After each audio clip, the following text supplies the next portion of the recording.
jamono ji nag réew mi daal dinay rek jaxasoo gannaaw ba nga xamante ni ñu ngi daal di remarqué rek situation bu instable boo xamante ne moom moo fi daal di am gis nañ ne nag kii di Cheikh Bara Ndiaye ni ki tey gis nañu otoom ba nga xamante ni rek daal di nañ koy taal lakk ko ba mu daal di jeex tàkk mu mel ni nag ka nga xamante ne moom moo di Serigne Cheikh Tidiane Niass nekk Serigne ci Ousmane Sonko bokk ca ñi nga xamante ne ñoom ñoo di patriotes yi moom nag gannaaw mu daal di massaw rek kii di Cheikh Bara Ndiaye ci otom boobu ñu taal moom tamit ni ki ci fajar gi mu mel ni dañ ko daal di attaqué rek ci këram doon sax dajji otom image yi moom ngeen di gis noonu xanaa ma dégtal leen audio bi rek ngeen daal di déglu témoignage yi nga xamante ne daal na koy def ci attaque ba nga xamante ne jot na ko rek ba ñu tàmbale woon sax dajji otom moom Cheikh Tidiane Niass bokk ci les patriotes jamono ji nag ñoom mu mel ni ñu ngay wax rek naan ñu ngay jot ay menaces yu bëri rek te xamuñ nag lan moo waral li ni mel ñu déglu audio bi ak témoignage yi nga xamante ne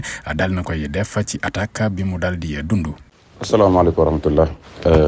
maa ngi leen di nuyu di leen ziar seen mbokk seen xarit Serigne Cheikh Tidiane Niass gën a siiw ci dofu maam Khalifa Niass marabout de Ousmane Sonko maa ngi masaw suma frère suma àndandoor ci dëgg muy Cheikh Bara Ndiaye waaye it di masaw sama bopp it ak mboolem samay mbokk yoo xam ne wax dëgg ne yàlla buñ tëddee nelawatun waaye nag ñun suñ bakkan bi comme Ousmane moo mën a dénk bosam yàlla wax ma la ak ñun ñi nga xam ne suñ lépp dañ koo tawakkul ci suñ borom dama julli ci fajar bay ñëw tombé sama gardien bi dem dañoo am fi ñaari garde corps ci buntu kër gi bi garde corps yi bi gardien yi demee parce que heure boobu laay réservoir bi gardien yi demee ma jógee ci jumaa ji wasi fa ci suba teel gi ba pare fajar gi ñibbi si buntu kër gi ndeke garde corps ba muy dem dafa fàttee tëj buntu kër gi xam naa nag boo demee ki doon dajji buntu kër gi ñemewut en 100% biñ dajji dégg luy bér wi ñu daw frappé buntu bi ñoom génn ki ma dëkk ak ci kaw nag nee na ma ñeenti nit la ñaar ñi ñu ngi ci benn moto yeneen ñaar ñi ñu ngi ci beneen moto bu ci kanam jàkka ji fa lañ gaari seen moto bi ñu ngi kàggalewu sol ay kii yu ñuul seen bëdi kese mooy feeñ dañoo njëkk a dajji oto bi ci li ma wax nee na dañoo njëkk a dajji oto bi kërëng-rëng bi moom ci boppam comme ci kaw la dégg mu dégg kërëng-rëng mu ne kookan la dégg waxun mu toog tuuti ci la fekk xam naa ñaar ñu doon dajji kanam oto bi pour costal la woon wala pour dara am na ñaar ñu nekkoon ci biir appartement bi pour dajji buntu kër gi buntu appartement bi ci la paa bi dawee comme moom ancien armation la ci la dawee wàcc dégg leen ñu kii frappé buntu bi daw biñ dawee nag frappé buntu bi xam naa paa bi may wàcc wàccut ak caabeem buntu bi bu frappé woo caabi rek moo ko mën a ubbi paa bi fi muy dawaatee fi muy yéegee pour jëlee caabeem pour wàccaat mu kii nii ñoom ñu daw bi ma yóbbu si ba pare bi ma jógee ci jumaa ji ba ñëw ci la ma ko wax ne ma sa oto bi dañoo dajji kanam bi doon ko bëgg a sakaasa xaw ma nag lu xew ma reetaan rek noppi mu ne ma même buntu kër gi ñu ngi ko doon ji ma dajji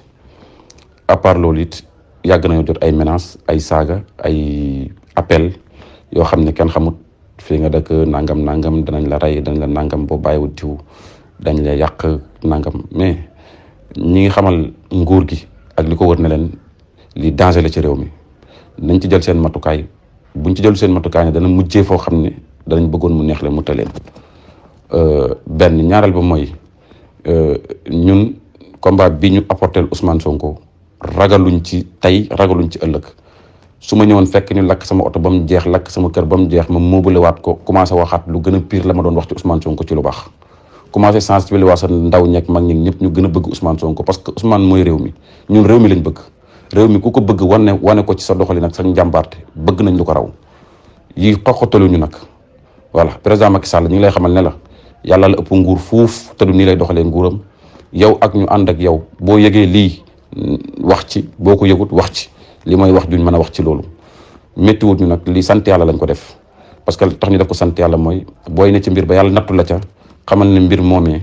maanaam wax dëgg na yàlla la doon ci sa devoir mat na sëkk kon ñu ngi sant patriote yëpp di leen gërëm jërë ngeen jëf